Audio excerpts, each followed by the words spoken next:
नमस्कार, मैं सुनील रंगा और आप देख रहे हैं HN24 न्यूज़। कैबिनेट ने नई शिक्षा नीति को हरी झंडी दे दी है। 34 साल बाद शिक्षा नीति में बदलाव किया गया है। HRD मंत्री रमेश पोखरियाल निशंक ने कहा है कि ये नीति महत्वपूर्ण रास्ता प्रशस्त करेगी। ये नए भारत के निर्माण में मील का पत्थर साबित होगी। इस नीति पर देश के कोने कोने से राय ली गई है और इसमें सभी वर्गों के लोगों की राय को शामिल किया गया है। देश के इतिहास में पहली बार ऐसा हुआ है कि इतने बड़े स्तर पर सबकी राय ली गई। साल से शिक्षा नीति में परिवर्तन नहीं हुआ था और इसलिए आज का ये जो परिवर्तन है और जो नई शिक्षा नीति है, मुझे विश्वास है कि पूरा समाज और सभी देशवासी इसका स्वागत करेंगे और दुनिया के शिक्षाविद भी इसको निश्चित रूप से सराहना करेंगे। इस प्रकार से होंगे अहम बदलाव।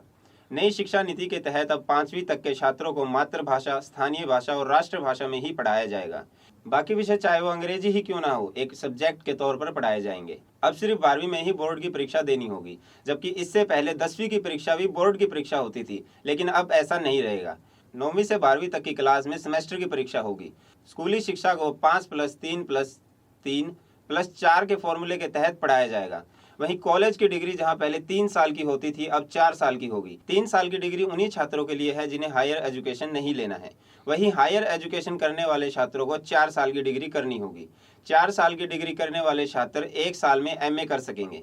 आपको बता दें कि नई शिक्षा नीति लाने से पहले काफी बड़े पैमाने पर राय जुटाई गई थी।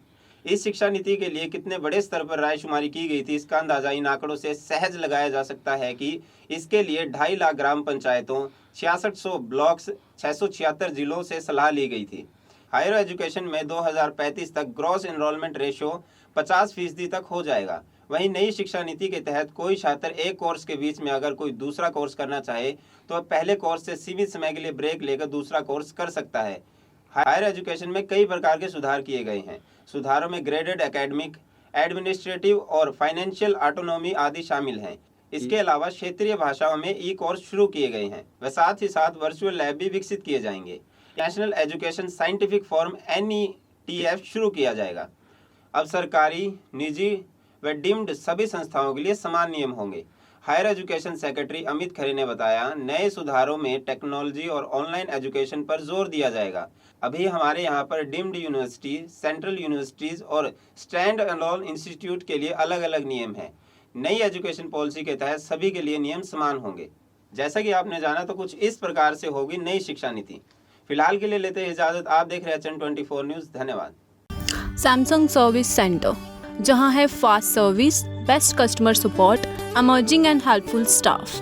तो आइए Samsung authorised service centre, first floor, Mohalla Rampura, red square market, Hisar.